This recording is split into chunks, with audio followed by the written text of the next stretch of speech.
PNB घोटाळा प्रकरणात मेहुल चोक्सीला अटक. भारताच्या विनंतीवरून चोक्सीला बेल्जियममधून अटक झाल्याची सूत्रांची माहिती. शेतकऱ्यांसाठी पुढील 2 दिवस चिंतेचे, तर राज्यात अनेक भागामध्ये अवकाळी पावसाची शक्यता. पश्चिमेपासून ते विदर्भापर्यंत कमी दाबाचा पट्टा सक्रिय.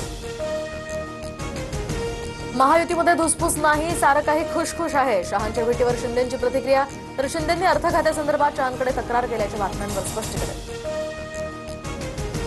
एकनाथ शिंदेंची अमित शहांसोबत सह्याद्री अतिथीगृहावर तासभर चर्चा. निधी वाटपासंदर्भात चर्चा झाल्याची सूत्रांची माहिती. तुमच्या योगदानाकडे दुर्लक्ष करता येणार नाही. शहांकडूनही शिंदेंना सकारात्मक प्रतिसाद.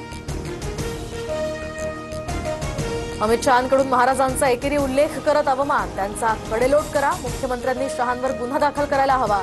संजय राऊतांचं वक्तव्य.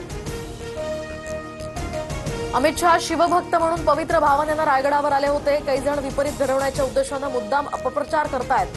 संजय राऊतांच्या टीकेवर मुनगंटीवारांचं प्रत्युत्तर.